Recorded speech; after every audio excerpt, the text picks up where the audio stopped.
Alrighty. Good morning. The light is a little too bright.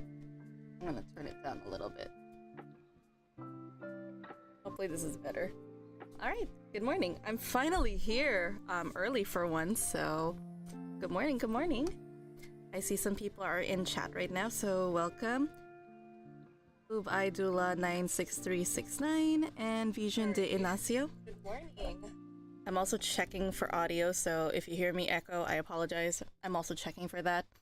Let's go ahead and open today's stream. So today is a very unique stream because I did something different today. I actually spent a few hours doing some research on today's stream, so I don't think I'll be able to do something like this as frequent just because it does take a lot of time and it is a little bit time consuming from my end. Also, I want to tone down the light a little bit. It's still too bright for me. Alrighty, much better for me. Cause it's still early in the morning. Alright, so welcome to session 31. As you can see on our stream itinerary, we have research and discussion instead of conversation practice, so we can still engage in some conversation with each other. But today's topic will be a little bit more interesting in terms of some grammatical research I've done, and I thought it would be fun to explore just like a few words today. So at the end of the lesson, we'll have question, comments, concerns, and or suggestions. So first things first, my goodness, good morning. I am actually, this has been a very good week for me. I've been waking up much earlier than usual.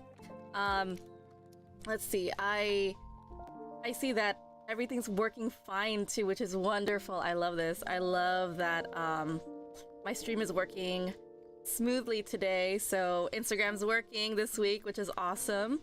I can see the Instagram chat room is back, as you guys can see as well. So yeah, we're here. This is fantastic, and I really hope more people join today's stream because I find like today's research will be beneficial in explaining a couple things. But yeah, precursor. So how's everybody's day, weekend, past few days? Go ahead and leave some comments in the chat via Instagram or on YouTube, wherever you are. Yeah, it's been a good week for me. I spent the weekend just kind of to myself. I know a lot of my friends have been reaching out to me, but I was like, no, I'm in a decompression zone, which is because last week was so bad for me in terms of my experience in mental health. I was like, I cannot talk to anyone. So I hope my friends don't take it personal. It's just I needed that decompression to just for myself. And it was well needed too because I was able to relax and feel good for this week. And I think I needed that. So sometimes you guys gotta just take care of yourself. You don't have to tell anyone what you're doing. People just know. Especially if they know that you work in a situation where it is so busy, like every day you're always constantly working and grinding at that. I think people would understand if you just need a day or two to just disappear and just decompress, because it's easy to feel overwhelmed and sometimes existing is hard. So there's that. Let's see, other things to talk about. Also, sorry, my glasses are so foggy right now. But anyways, this weekend has been good for me, so I rested really well. I feel happy and I feel good for this week. At least I feel much prepared. Also, I've been waking up earlier than usual, so yesterday I woke up at like 4 a.m., which is surprising because I wasn't going to stream anyways because of, you know, as I mentioned, I want to establish a new schedule. I was supposed to start dance on Sunday, but I had other priorities, so I could not dance on Sunday. I will try to dance on Thursday this week. We'll see. I want to go back to West Coast Swing. I miss it so much. But we shall see. Only time will tell. And yeah, the start of this week was much better, even though it's been raining like cats and dogs in California right now. We actually got a warning today that said we are in a state of emergency, so they've been saying you should not be driving to work in LA, and yet I'm driving to work to LA because my job is not canceled, which has been very, very frustrating for me. Han said, did 3 nights of dancing and rested Sunday. Oh my god, dude. You dance so much. I know, I saw on the other Discord server, because we are in a dance server together, and I'm just like, yeah, I can't do that anymore. With my schedule, I can't go out and stay out late anymore. It's so frustrating, because if I start sleeping at a weird schedule, it'll affect my workload, and it has happened a few times already, that I stayed up the night, like the entire night, and then I go to work. I'm so exhausted, I can't function, and I just know I don't perform as well, so I typically try to avoid having my sleep schedule disrupted while I'm working right now. Like, I can kind of get away with it on Friday or Saturday, but by Sunday I need it fixed again. Like, I have to wake up at 4 a.m. all over again. So even though I'm not working and streaming on Monday nights anymore, what I do in that morning is that I just prepare. I have downtime to at least prepare my lessons ahead of time, which is actually good for me in that aspect, that if I am able to wake up early in the morning, I can actually utilize that time to either get more sleep or get work done ahead of schedule, which is wonderful, which is kind of something like what I did today with this presentation, and you'll see shortly. For the most part, all of this stuff that you guys are about to see are research that I've done while I was at my work, and it's mainly because my students are not available, so I was like, how can I test them or practice with them on their like lesson if not everyone is there, and I don't want to go ahead with certain students because that means I have to skip out on them on the next day or so, and these students are already far ahead. So I'm just like, well, I guess I could utilize my time and just make a presentation for my live streams instead. So that's what I did. Yeah. So yeah, looking forward to making this week a good week for me. I'm very excited. But yeah, I hope new things will be happening very soon, and that's about it. So without further ado, I'm gonna go ahead and jump straight into our new stream. So this is called the Research and Discussion segment. And the research and discussion is kind of new. It's something I've brought up about a year ago, where if you guys follow my Ko-fi or coffee, whatever you want to call it, there's a section that I call the research department in that I left exclusively for my what is it called? My Imperial Scholars, I think was the membership. So if you are an Imperial Scholars, you have access to research and discussion, so we could research together, we could talk about much more difficult questions and the nuances of making speech or like conversational English more easier and understanding why certain things are the way it is, etc. But the reason why I made the research exclusively for the Imperial Scholar is because this does take a lot of work from my end, and it is a lot of research. I try my best to be as thorough as possible with whatever I'm introducing to my live stream, because of course, if you want to add more research and put more weight into my research, whether it is to offset what I taught you or introduce a new idea, I welcome it, because that's the whole point of research. Is just, you know, it can be a good it's a good plausible idea, or you can bring up examples of, oh, this is a contradicting idea, etc.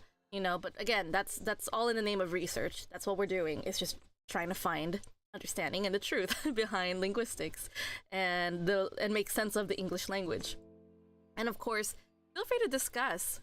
Leave comments in the chat via YouTube or Instagram. Hopefully the stream will hold up for the entire hour. I have 42 slides today, so we're gonna go straight into it right now. All right, I left it as conversation practice. I should have just left it as discussion. But the reason why I left it as conversation practice is because I thought to myself, you know, conversation and discussion overlap each other. And to be honest, I kind of last minute typed in discussion plus research instead of conversation practice, but ultimately it is still kind of conversation practice, but it's just mainly discussion and research for today's stream. So feel free to make commentary, feel free to create a conversation with me. We are going to be looking at the most commonly incorrectly used words and expressions, like literally and figuratively, which you will hear very frequent in conversational context. A lot of the times people would say literally, more than figuratively. And I also want to introduce the idea of hyperbole later down the line. So first, let's jump into literally versus figuratively.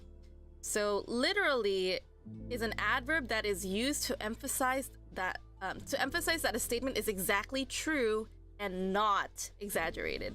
So in other words, in a literal manner or sense, it's exactly. So when you say literally, the synonym is exactly. So if you say, for example, I was literally jumping for joy, you were actually jumping up and down because you were so happy. So if you say the expression, I was literally jumping for joy, that means you need to actually back it up that you were actually doing something like that. So you were exactly jumping up for joy, and that matches your words. So a lot of the times people do not know how to use the word literally correctly, and we will see them more here.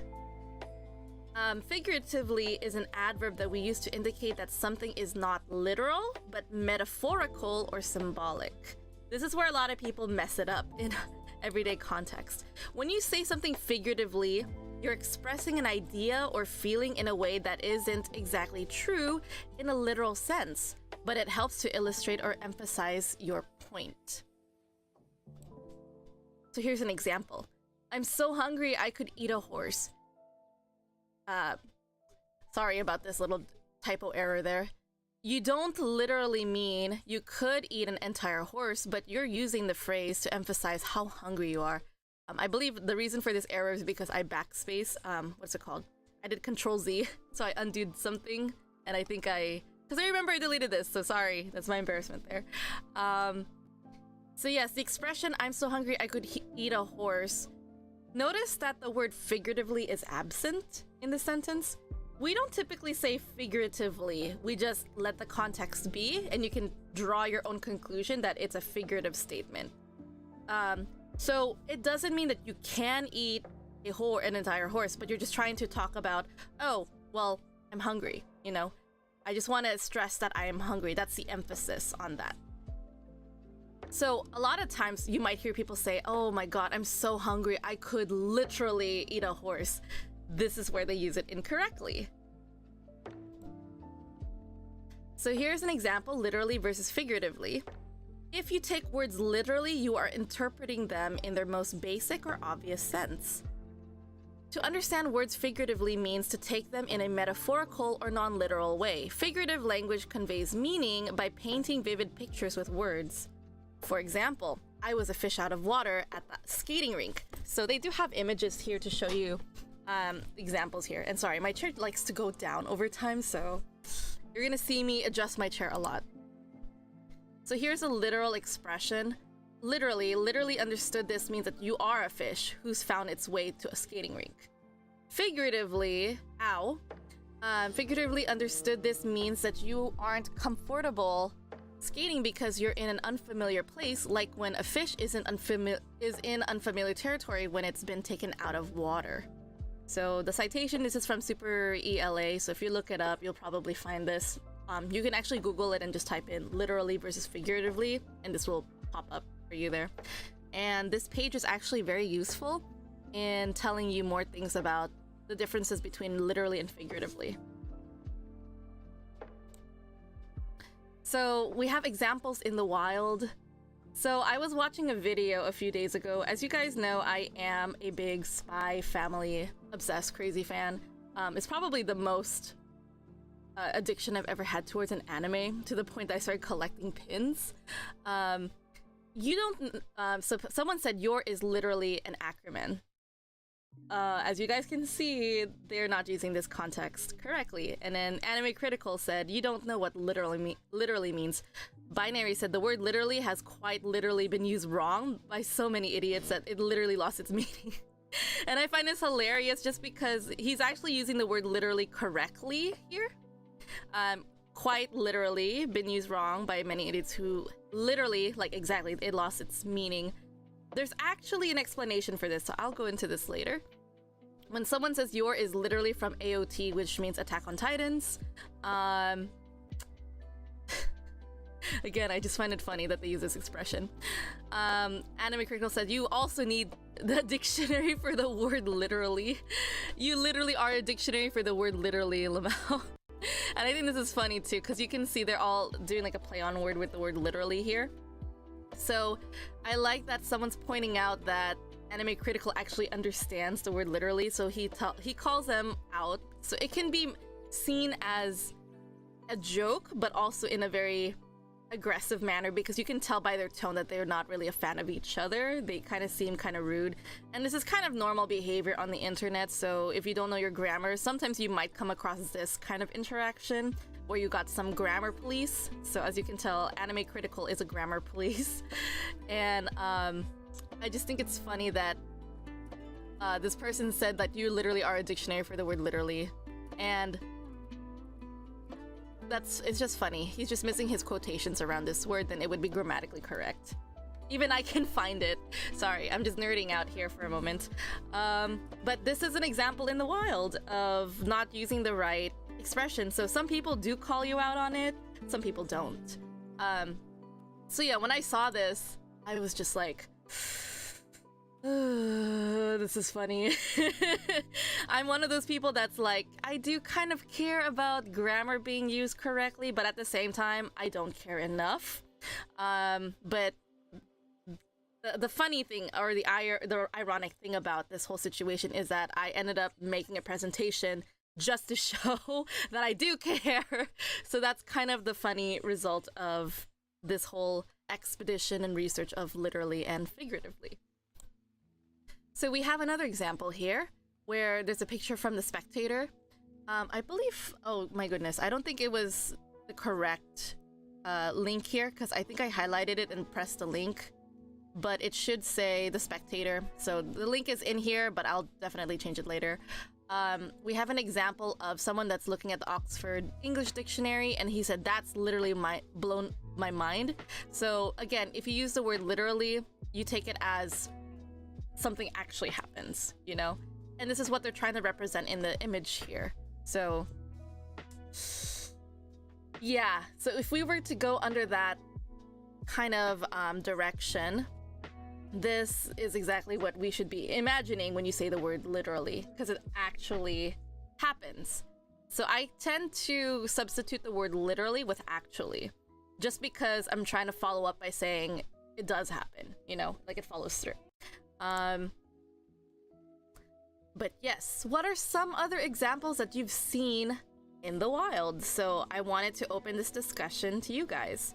So if anyone in the on Instagram or on YouTube are watching this video, or maybe you're watching this video after my stream is over, feel free to let me know what you think. Like, have you seen, also let me fix this, have you seen other examples in the wild where they do use this expression, where they've mistaken it?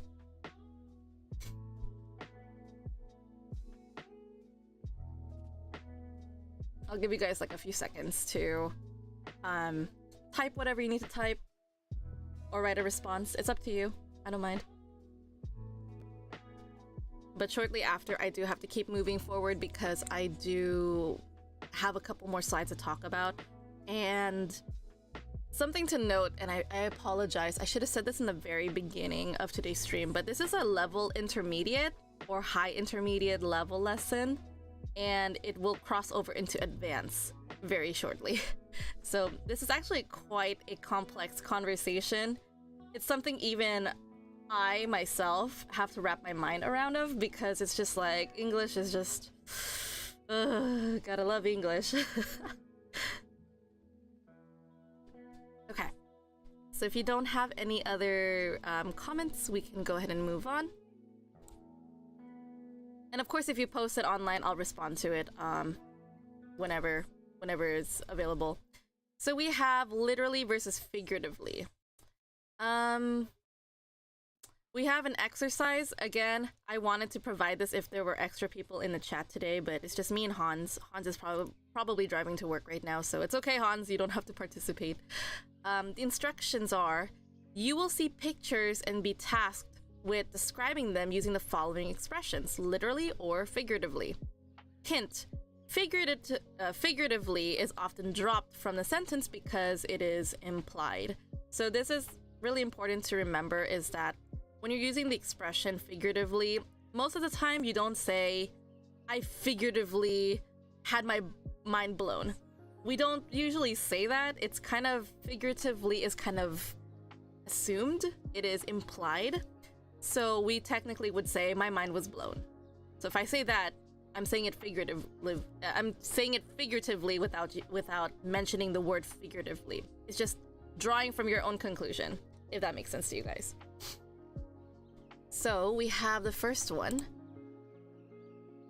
We have an image here. I'm just gonna pause for a minute and let you guys think about what kind of expression comes from this.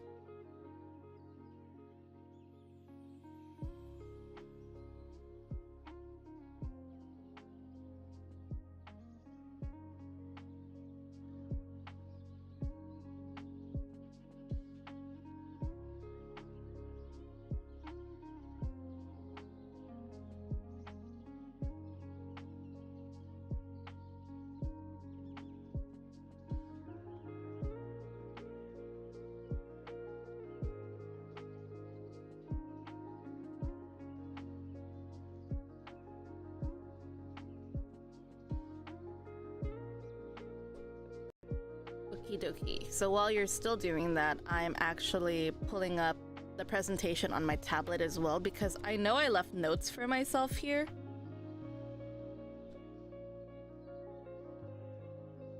Alright. Okay, I got my notes in front of me. Because like I mentioned, it's a lot of research that I put into today's presentation, so this is why I don't typically do a lot of research presentation, just because it is very time consuming and I just don't have that time with my current workload. Also, welcome Amo Kimims. Thank you for joining me today's stream. So we're talking about figurative and literal languages today. Yes, Hans got it. So Hans said he's in the dumps. That's right. So the expression is down in the dumps. So basically, down in the dumps, is that a figurative or literal language? Well, based on the image, just the image alone, it is taken as literally or figuratively.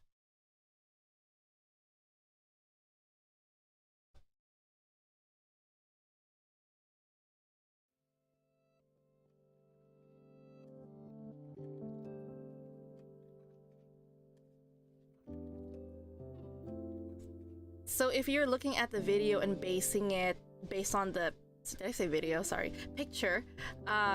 If we're basing it on the picture alone, it is literal, because we actually see a man or a boy inside the trash can. So he's literally down in the dumps. So he's inside the garbage can, for example. That is the literal expression based on the picture. But if we were to say figuratively, he's down in the dumps, what does that mean? The best way you can find that is based on the boy's expression. You can tell he looks annoyed, maybe even sad to be in this kind of situation. So you can kind of draw your conclusion and say that he is down in the dumps. So I'm gonna go ahead and type this for reference. So he's literally down in the dumps.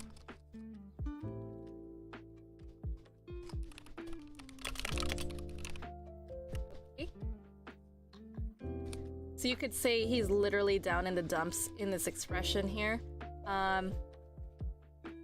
Interesting. I can't type for some reason. I typed it, but it's not showing up.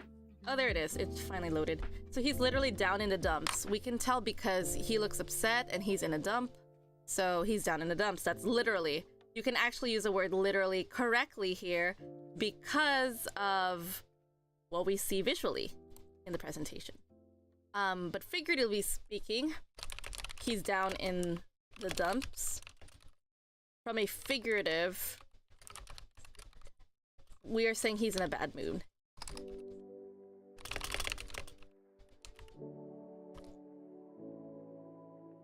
Okay, so I'm just gonna give it a second because apparently my answers in the chat take a while to post. So from a figurative stance, we can tell he's also in a very negative headspace. We could tell because of his expressions. I just hope that someday someone would love me. And good timing with that audio. That's probably why he's down in the dumps. He just wants to be loved. All right, our second exercise, we have this. What do you guys think? Just to kind of paint an image, if you guys can't tell what it is, it's a bag full of bricks. So think of the expression.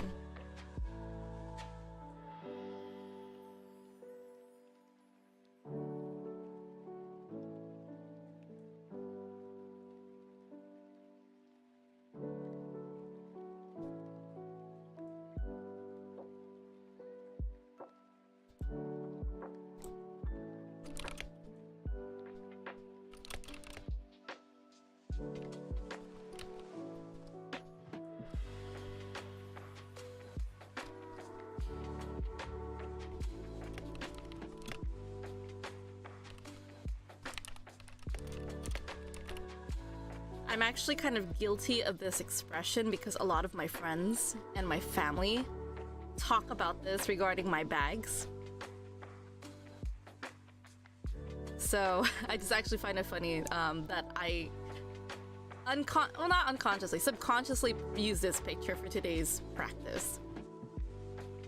So in this, for the exercise, I'm gonna type it in the chat.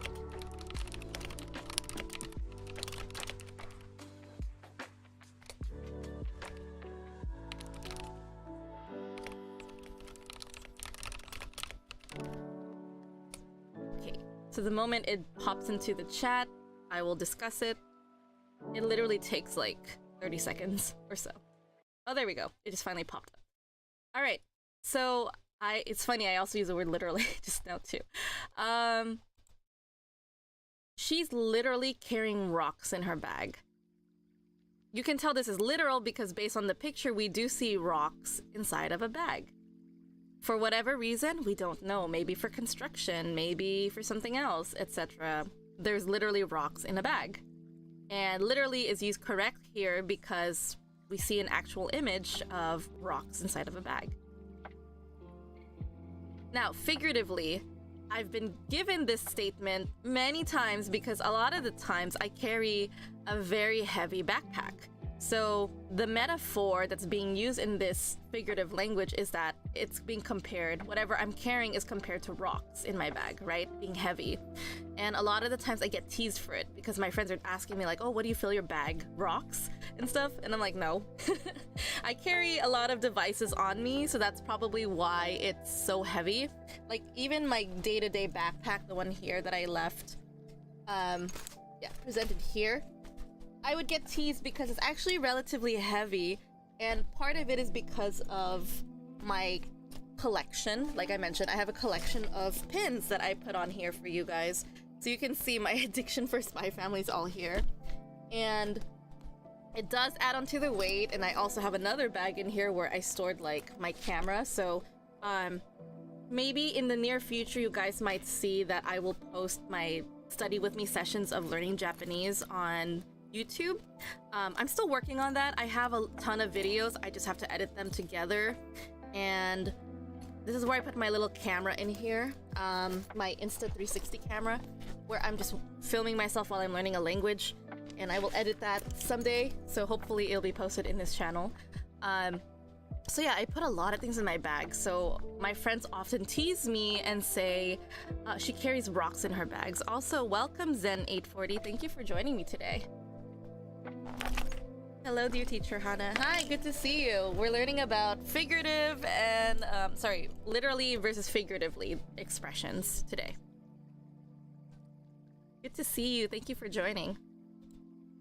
All right, final exercise, I believe, for this one. Yeah, give it your best thought. Maybe you've heard this expression before. What we have is a person smelling. We have a pathway that represents a mile, and then we have a pizza at the end that's steaming with food. I mean, it's just steaming, so assuming it's just fresh out of the oven. I'm good. So Zen840 says, how are you? I'm good. I'm doing great. Thanks for joining me today. How are you?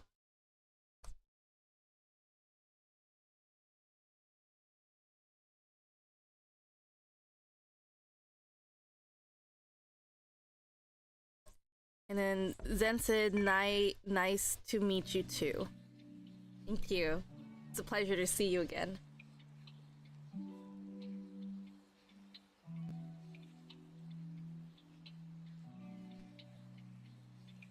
So right now we have an exercise in front of us that's discussing about an exercise activity for seeing this.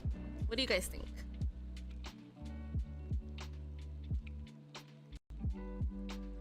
So Zen840 says, I'm fine. Great to hear.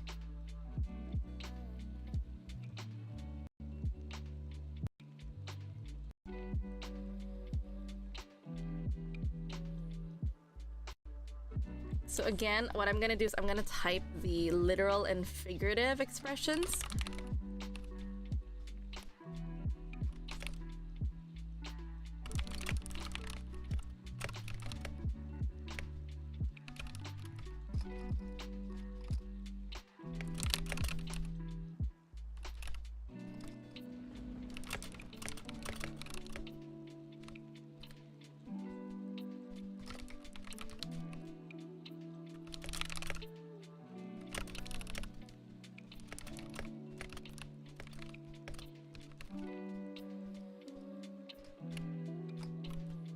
Okay, I'm just about to post my answer here for you guys.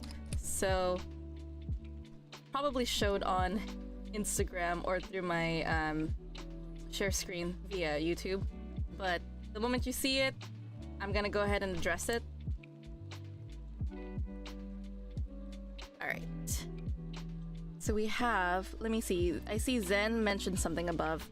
Zen said, do you know the IG accounts of teachers on Holo? Do you still use Holo, or do you use other English learning teaching apps like HelloCall and HelloTalk? So to answer your question very briefly, Zen, I do follow some of the teachers from Holo. I don't know if we're still following each other, because sometimes the teachers unfollow and stuff, and that's normal. Do I still use Holo? I do, but it's quite rare because I only go there for one specific student, and I usually schedule appointments with her, or she schedules appointments with me, so that's why I'm still on Holo, but super rare. I'm not there all the time anymore. Do I use other English learning teaching apps like HelloCall and HelloTalk? I used to be on HelloTalk, but I chose not to continue pursuing that just because the schedule is kind of it's not in favor of what I want. So I decided not to pursue it any longer. So I personally, at the end of the day, I just don't want to do HelloTalk anymore. It was fun briefly when I was there, but not as much anymore. And finally, HelloCall I tried for like, I scheduled something, but I didn't end up following through with it because of whatever I was going through at the time. But yeah, to be honest, I'm not a fan of HelloTalk anymore. HelloCall is so-so. I thought about it, but we shall see in the near future. I'll think about it. Let's see. So now addressing my comment that I wrote about literally and figuratively. So I wrote here that if we are to look at the image alone, we can say there's literally an image of a person smelling food from a mile away. That can be accepted of using literally in that sense, just because it's an image. This is what's actually happening right now, is that we can see it visually. But figurative, you could say the person can smell food from a mile away. So notice again, I dropped the word figuratively. I don't say the person can figuratively smell food from a mile away, because I just feel like a lot of the times we like to leave figuratively as an implied meaning, so that's why we often drop it, if that makes sense to you guys. Alright, I don't know if I thought this was the last one, my bad. So this might be the last one. So this is an interesting case, because I had a discussion with my colleagues at work regarding this, and I got a lot of information regarding this specific picture.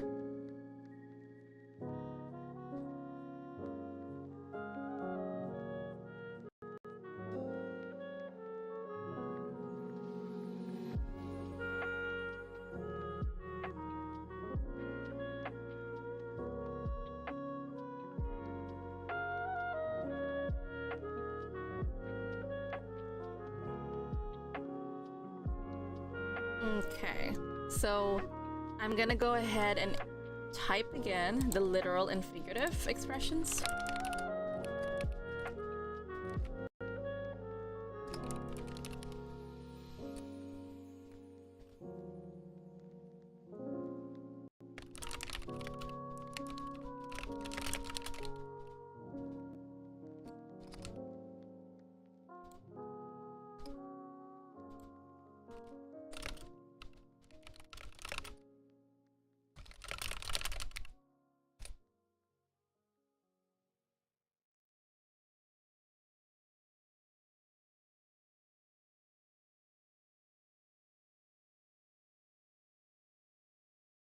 Okay, so it popped up.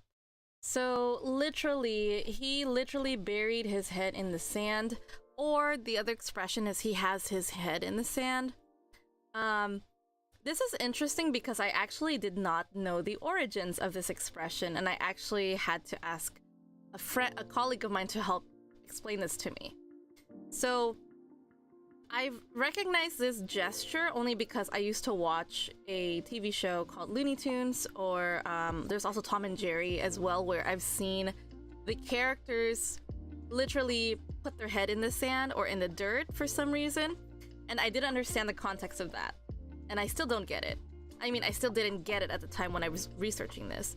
So this was also new information for me. But the expression, he has his head in the sand, or he has buried his head in the sand, figuratively speaking, it means to be ashamed or scared of the current situation and want to disappear all at once. That is actually the most popular explanation too, if you are to go Google it up and say, what does bury your head in the sand mean, or have your head have your head in the sand mean? The most popular choice was to show shame, to feel ashamed or embarrassed or scared that you want the current situation to disappear all at once. There you go. Sorry, a lot of stuttering in the morning. Another one which was interesting was bury out your senses, which was something my colleague had told me about. He said it was pretty popular if you are to do like yoga, for example. You want to bury your senses so you can be in a state of zen and relaxation. So another expression that comes from this could mean that to bury out your senses could just display that you are ignorant, or that you want to stay ignorant of something, which means that you refuse to accept the truth of something unpleasant. So let's say I say something that, you know, like let's say if I'm talking to a student, right? I'm gonna use my elementary school students as an example because it's actually quite common. What happens is, like, I tell my students, okay, they're wrong about something. Then they would start doing some inappropriate behaviors like humming or saying, now you're lying, blah, blah, blah, you know, stuff like that. So kind of disrespectful stuff, you know? So they are essentially burying or having their heads in the sand, which means that they refuse to accept the truth of something unpleasant, or they want to stay ignorant. So you can see there's actually two different meanings for this exercise, or this particular picture figuratively. And the literal is just basically seeing someone bury their head in the sand based on this picture. So, which is why I said he literally buried his head in the sand, or he literally has his head in the sand, etc. Yeah. So the origins of this expression, for those of you who are also curious like I am, it came from an incorrect belief that ostriches bury their head in the sand to hide from danger. And again, I gotta stress that it is incorrect. So this was an assumption that people made a long time ago, that they thought that ostriches that buried their head in the sand believed that if they couldn't see their attacker, then their attacker couldn't see them, hence they would be able to survive the danger.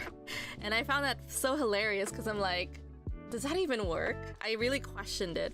I think it's not true. I ran out of time while I was researching this, so I wasn't able to find the reason as to why ostriches really do this kind of thing. If you guys look it up or do your own research as to why ostriches bury their head in the sand or in the dirt, let me know, because I'm also interested to learn why that came about. So another thing about this incorrect belief, because again, people are judgmental. That's just how it is. Based on what we see, we kind of draw our own conclusions very quickly. When we see an ostrich put their head in the sand, what kind of impression does it give you? Based on from the incorrect origin that I explained, we thought that ostriches who bury their head in the sand avoided danger or being hunted, right? So based on that context and what we see visually, the conclusion that was drawn from this was that it gave the impression of stupidity. That, wow, ostriches are stupid. You know, why would they bury their head in the sand and think they could avoid danger from that? So you can see why this is all connecting with each other from what we have in the literal and figurative stance, connecting to the incorrect origin where it came from. So yeah, if you fester something that's incorrect, it does stick. And that's kind of the case with literally and figuratively. If you continue to use something incorrectly, people are going to start believing that that's actually how it's being used until someone corrects it. So kind of the case that I'm doing right now, where I am correcting how to use literally and figuratively in these two contexts. But it's starting to become more advanced from here on out. So let me explain to you guys that literally versus figuratively. Now that we know that rule, I'm gonna give you a new layer, which is where we're stepping into advanced territory in English. So I would say you would have to be at least advanced or fluent in English to understand this concept. I know some high intermediates could probably understand this too, and it's a little bit confusing, so bear with me. This is where things get a little bit tricky and difficult. So, literally versus figuratively. But did you know there's an exception to the misuse of literally? So this is a perfect example that I saw online, and the moment I saw it, I was like, oh my god, my mind is blown too. So we have hyperbole, my beloved, and I crossed that out because I'm being sarcastic. Hyperbole is not my beloved, it's a horrible exception rule. So someone said here, for example, you use literally incorrectly, and then someone said, no, what I did was make correct use of a hyperbole. And the person's like, what? No way. And then the image is actually called Overconfident Alcoholic Depression Guy, which I found from IMG Flip, and I laughed so hard when I saw this too. I was like, oh my god. I actually had my mind blown in that moment as well. I was like, oh my god, that's so crazy. So notice I actually said actually instead of literally. I'm actually trying to avoid the word literally. I should not be saying actually as well. But my mind was blown. And for specific reasons, I'm using the word actually / literally because of hyperbolic reasons. And I'm gonna go ahead and explain that and break that down for you guys so you can understand the difference as to how we use literally as a hyperbole. So you say, I was so mad, I literally saw this picture online, and Batman slaps Robin saying figuratively, but I found this image and I added my own twist on it, and it's Robin slapping Batman, and I wrote hyperbole. I still think this is pretty good. I'm proud of this edit. This was great. So I'm gonna go more into it. Hyperbole, my beloved and accursed exception contradicting rule. So hyperbole is a figure of speech that involves an exaggeration of ideas for the sake of emphasis. It's a way of making a point by overstating or magnifying the truth. Okay? So bear with me. Hyperbole is all about exaggeration. It's about being the dramatic, you know. If you want drama, you want hyperbole. All right. And then here we have an example. I'm so hungry I could eat a horse. They don't literally mean they could eat a horse. They're using hyperbole to express extreme hunger. So it's exaggeration. So it really matters on the delivery of how you're using the word. That can make the difference between figuratively and hyperbole. Zen said, I suggest you come back to Halo Call. It is thriving and being a very fantastic app. Use your real name and profile pic so people will recognize you. Zen, as much as I would want to, it's not really my goal to be on Halo Call right now. Maybe I will in the future, but personally prefer to be on YouTube for long-term reasons. That's why. So maybe I'll consider it, but I don't think I'll be spending as much time on Halo Call. Like, I mean, it's great there to be like interactive, etc. But we'll see. I'm thinking about it because I've already thought about having Halo Call back then, but it's just, again, just too time consuming because I'm already dedicating all my time here. So Zen said hyperbole is metaphoric. That's a good one. So I'm glad you brought this up because I did do some research on that. Hyperbole is a type of metaphor, so it's under that umbrella, but it's not the same thing.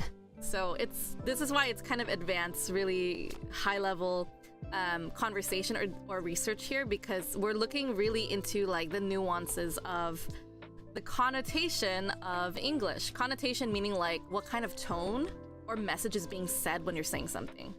So we are touching a little bit on discourse analysis as well.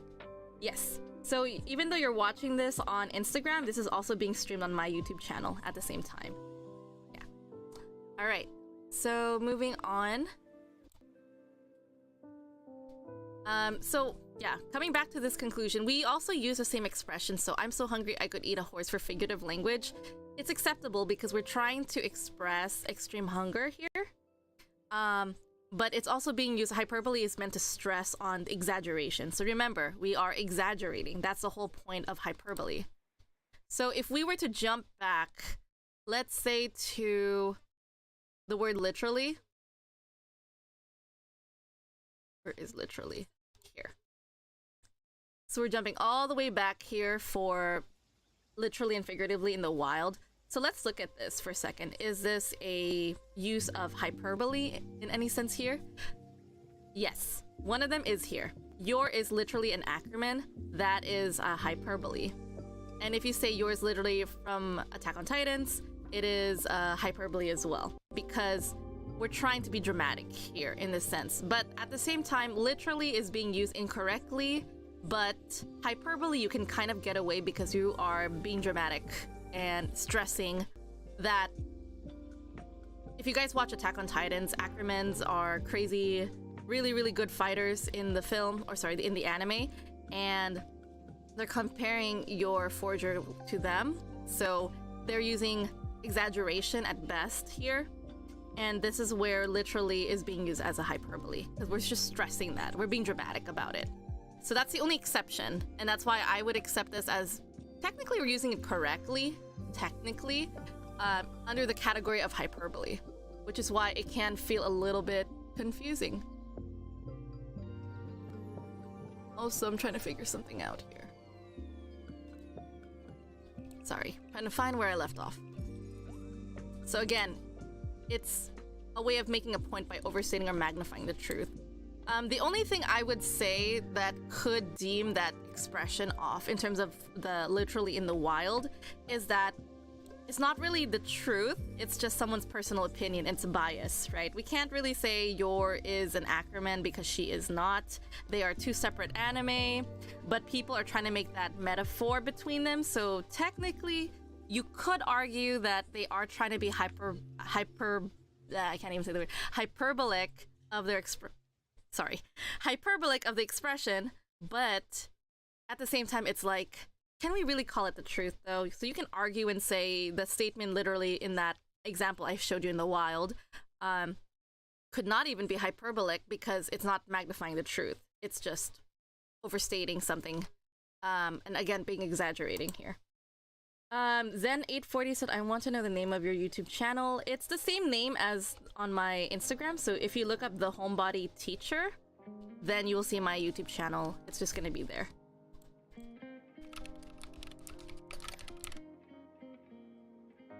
So just go on YouTube and type in the Homebody teacher, and then you'll find me. Right now, I'm currently streaming there at the same time while I'm streaming on Instagram. Okay, so we are moving on. We have, so is the misuse of literally an example of hyperbole? The answer is yes. So like I mentioned before in the example of in the wild, yes, it can. Literally can actually be used as a hyperbole. So there is some sort of loophole in this confusion. So the person who was in the last picture. Let me see if I can find it. Sorry, we're jumping way back to this example in the wild because we are on 32. Okay, 32 and 16, so I can remember. Literally is trying to defend the actual meaning of literally, and binary also says literally has quite literally be wrong by so many. It literally lost its meaning. The literally here, this expression one, could be used as a hyperbole because it's trying to say it's literally lost its meaning. So it's using both literally, the actual definition for it, and hyperbole too at the same time for this to show dramatics. So it works here. You're welcome, Zen. Thank you. Thank you for being interested in following my YouTube channel. Yeah, so quite literally has been used wrong. So that you can see there's some moments where we could use literally and hyperbole can overlap with each other, but honestly, can we use them as the same thing? We'll see in a few seconds. I talk about it a little bit more here. So I actually had to ask Canva AI, which is really nice because there's a feature in Canva where you can actually ask the AI anything and it can help you. And one of them I've asked is the misuse of literally an example of hyperbole? And their answer was, yes, you're absolutely right. When people use the word literally in an exaggerated way, it can indeed be considered a form of hyperbole. For instance, if someone says, I literally died laughing, they obviously didn't actually die. They're using literally to emphasize how funny they found something, which is a hyperbolic or hyperbolic statement. So this was generated by AI, double check for accuracy, and I did double check on Google and under research of grammar, etc. It is true that hyperbole is under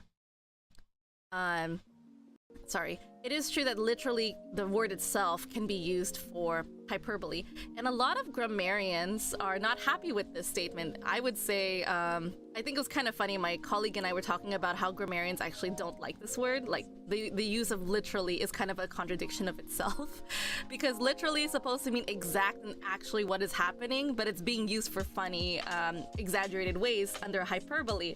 So, as you can see, there's contradiction in using the word literally, and it could cause confusion until you recognize how to use it, you know? Which is why I need to stress that hyperbole is if you are exaggerating. So think of being dramatic, right? You want to really focus on the funny side of it and showing the exaggeration side of it, right? That is essentially what hyperbole is. So if you are going to use the word literally, you want to use it that in a way that it's funny, right? So I have a good example of that in everyday conversation. So my friends and I, including a lot of people I've seen and scoured over the internet, they use the expression, I'm literally dead right now. So this expression usually comes up when it's something funny has happened, right? So we don't mean that they are literally dead or exhausted. Actually, no, I take it back. So it is being used for two contexts. So you would say, I'm literally dead right now could mean that you are either laughing and you find something so humorous that you're dead, right? So but you're not exactly dead at the moment from that humorous thing that you saw. Or it could mean another meaning. So the second reason why someone would say I'm literally dead right now is because they are so exhausted, because they've been working a lot, or they've been doing research or going through final exams, etc. They would say I'm literally dead right now. So meaning that it's displaying how very exhausted they are at the moment. So here's where I have Guru saying I'm literally dead right now. They should have used figuratively, but it's acceptable if you call it a hyperbole. And then he realizes it's acceptable if you call it a hyperbole. I'm basically, well, hopefully you guys are probably experiencing the same thing as Guru, just realizing, oh, I didn't know that literally could be used as a hyperbole. It is. So yeah, hopefully I am able to explain this to the best of my abilities so you guys could understand how literally is being used in terms of how it should be used, which is the literal sense of definition, or being used as a hyperbole in this case. One final note, hyperboles and figuratively are not the same thing. yes, they both fall under the umbrella of figurative language, because once you go under the whole umbrella of figurative languages, you're going to see a lot of jargon or vocabulary talking about a lot of things, like you have irony, dramatic irony, metaphors, hyperbole, oxymorons, etc. So there's a lot of words under the umbrella of figurative language. There's a lot of them. So it's a little bit confusing because some of the words look similar, but they are for specific reasons. So it's like, yes, it's this, but it's more specifically this, which is the perfect example of hyperbole and figurative. And using figuratively. They're different. So yes, they both play an important role in language and expression. So like I mentioned, you are trying to find the difference between them. So we know if we were to compare all three, literally means the exact thing, what's happening at the moment. Hyperbole is meant to be dramatic, right? You want to stress the whole drama, the funny, the irony, etc. out of it. Figuratively is just focusing mostly on metaphors, because you're trying to compare something in a way, without actually it becoming a reality. So Zen says, in short, hyperbolic expression is illiteral use of the word literal, right, teacher? You could say that, yes, you could technically say that. So in short, hyperbolic expressions is meant to be focusing more on the funny, the exaggerated side of a word. If you're using the word literally under hyperbole, it's just stressing more on, again, more of the funniness of it, more of the exaggerated point of it. So if you say, for example, I'm as tall as a skyscraper, how do I say this? You could say, let's say you go to a museum, right? And it's a museum of like mini people and they made like Legos or something. You could stand next to it and say, wow, I'm as tall as a skyscraper.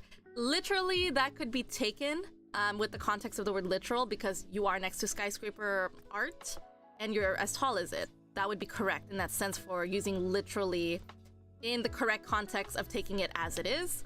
But if you are to, let's say, take a picture, and let's use like a picture of someone trying to get the picture of the tower, right? Using your finger to like squeeze it or something, or stand next to it. All about that angle deception, you know? You could say, wow, I'm as tall as a skyscraper. We know that's not true. It's just a focal magic perception, whatever you want to call it, difference, but it's being used as figurative in that point because we're not as tall as the building, you know? That's figurative language. But it could also be used as hyperbole because, you know, you're trying to emphasize more on the funniness of it all. So again, remember, hyperbole mostly has a tone of exaggeration, and that's the difference between that and figuratively. So basically, if I were to make a hierarchy, figuratively would be on top, hyperbole would be underneath it. So you have your figurative language on the umbrella, you have your figuratively, then you have your hyperbole under that. So it's because it's narrowing down on a specific reaction. That's what it is in terms of the role of the language. All right, so we have one final note. Hyperboles and figuratively are not the same thing. Figuratively is an adverb that refers to language that departs from literal meaning in order to achieve a special effect or meaning. So it's used when you describe something by comparing it indirectly to something else, often using metaphors or simile, like I mentioned earlier. On the other hand, hyperbole is a figure of speech that involves an exaggeration of ideas for the sake of emphasis. It is a deliberate, extravagant, and often outrageous exaggeration that can be used for serious, comic, or ironic effect. So you can see figuratively is above hyperbole. This one is just narrowing down to a specific effect, whereas figuratively is supposed to kind of draw itself away from literal meaning, and that's how you can distinguish the three in a sense. So while both can be used to add color and depth to language, they are used in different ways and achieve different effects. Alright, so I'm gonna finish this off with some final examples. So you could say figuratively, my friend is a pig, for example, right? So you can indicate in the context that they are a slob, meaning that they don't clean after themselves, they leave their house messy, it's usually unkept, so you are referencing to them as someone who is a slob. But I'm not emphasizing it in that context, right? It could be if you were in a different context where you're saying, oh my god, I came to someone's house, oh my god, you're such a pig. If you say it like that, now that's hyperbole, because you are emphasizing that they have a slobby house. Hyperbole, we live in a pigsty. This focuses more on exaggeration because of having a messy home, right? So it's the same as using the expression, my friend is a pig, but we are using it in a context of exaggerating, right? So again, it's emphasis, magnifying the truth, that instead of saying, wow, this house is messy, we're saying, wow, we live in a pigsty. It has more of a exaggerating effect with hyperbole. Zen said, some weeks ago, I edited my photo in which there edited skyscraper in my background. It was literally as tall as a skyscraper, haha. Yes, exactly. So that would be a figurative expression. And yeah, when you use I was literally as tall as a skyscraper, you're using hyperbole there. So excellent job. The skyscraper was looking shorter than me. That's funny. Now that's an example of figurative language. Awesome. So example 2, figuratively, we're drowning in paperwork versus hyperbole, we're drowning in paperwork. So again, this is where we're looking at the nuance, the very, very small nuances of the English language. So what's happening between these two differences, as you can see, we can use them both in the same context, but we're trying to figure out what is the tone or the connotation that comes from this. So here's the difference. Figuratively suggests that you have a lot of paperwork. So if you say, oh my god, we're drowning in so much paperwork right now, that is suggesting that we have a lot of papers. But at the same time, it can also be hyperbole because, wow, we're drowning in paperwork. It basically means that there's a sense of desperation in this paperwork where you're like, you're dreading it, you don't like to have that experience for yourself, etc. So that's essentially what is happening in this context. So you can see figuratively and hyperbole, they can overlap with each other, but they're not essentially the same thing. So hyperboles can be figurative. Oh, sorry. Yes, figurative languages can become hyperboles, but not the other way around, because you can just say something without being dramatic. Like, again, like I mentioned, my friend is a pig, right? That is not really it's not really a hyperbolic. I can never really say if it's hyperbolic or hyperbolic. It's one or the other. I can't remember the expression. Maybe it's hyperbolic. It's a hyperbolic statement. So in that case, yeah, you can use it as a hyperbolic statement, or you can use it as just figuratively saying that you're comparing someone to something else, etc. Whew, did I just literally spend so much time teaching you how to use literally correctly? I did. This is crazy. It's been like past an hour-ish. It's been almost exactly an hour since I started the stream. So yeah, it's 6:05. I started the stream at 11:55. No, 5:05. So it's been an hour. Yeah, this has been very wonderful. Great pacing on my part. I'm doing pretty good on this. Actually, I take it back. It's been 1 hour and 5 minutes. But yeah, my stream started at the 5-minute mark. So technically, I finished my stream in exactly an hour. So here is an existential crisis. No, I mean a food for thought. If you think about it, native English speakers use broken or incorrect English in everyday conversation. The person sleeping says, then why can't I just talk with my limited English? And our brain says, because you've been indoctrinated to uphold linguistic standards. Without it, you'll be in a perpetual loop of self-doubt, imposter syndrome. And I'm just like, I actually edited this during work as well. I showed this to my friend. We're both very linguistic, nerdy friends about this stuff. So when I showed this to him, he started laughing. And I'm like, that's so true, because technically, under the category of slang English, you can kind of get away with broken English or limited English because it is acceptable. But the problem is that you do need to understand the rule to know how to apply it. So, perfect example could be how we use, for example, I'm going to use an example of a slang that I use with my friends. I say, how do English? I say that all the time. Like, oh my god, my brain's so tired. How do I English right now? So notice I use expression, how do I English, or how do English.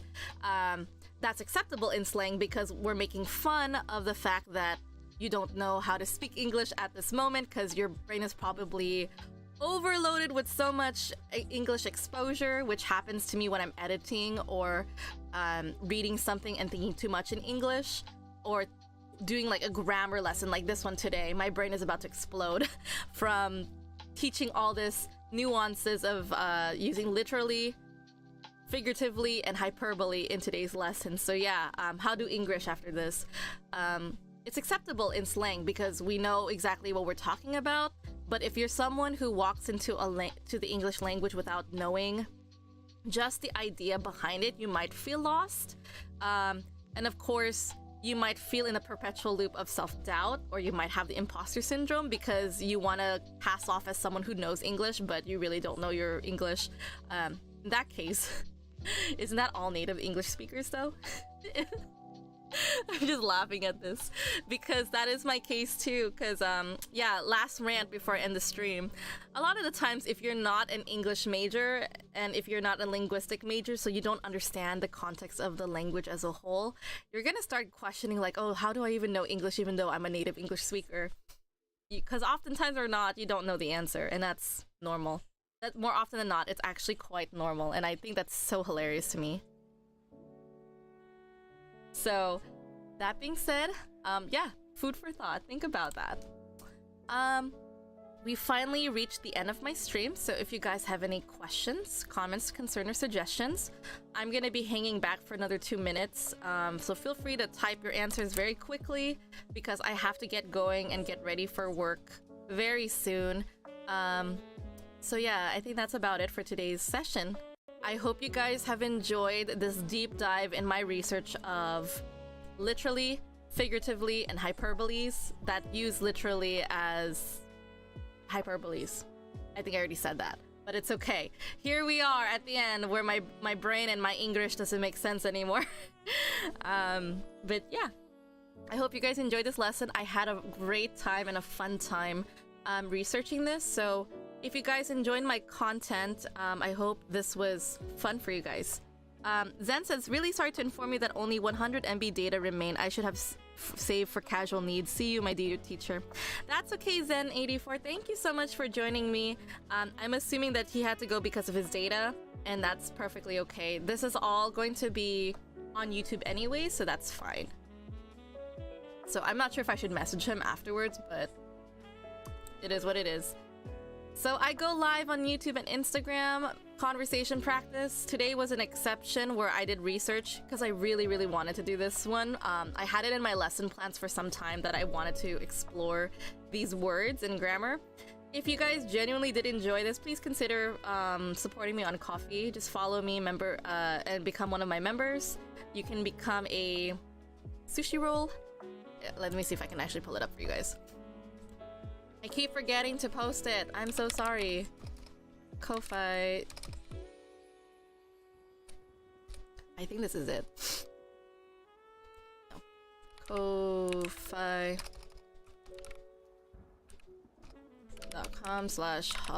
the Homebody teacher.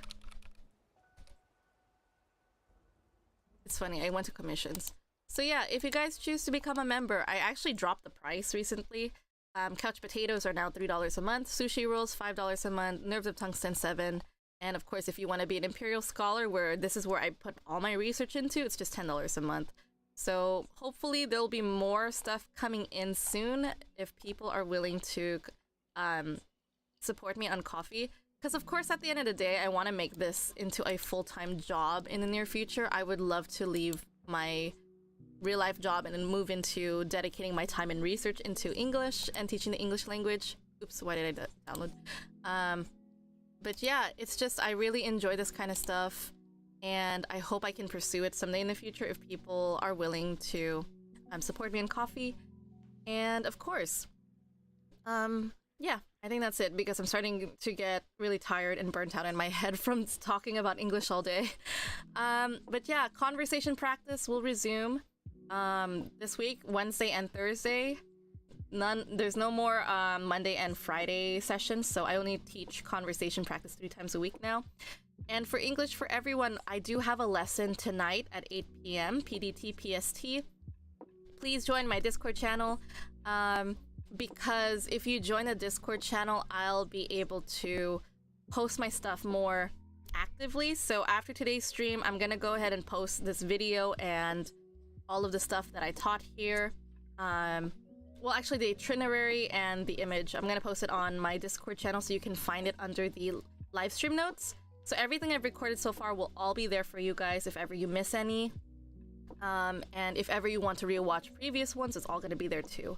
So that being said, I'm gonna wish you guys a good morning, good afternoon, good evening, wherever you are in the world. Thank you so much for spending your time with me this morning.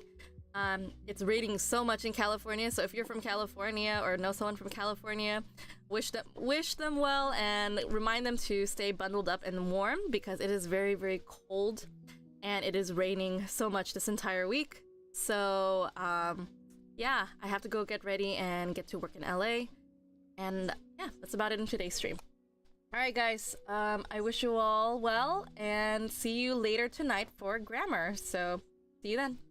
Bye! Take care.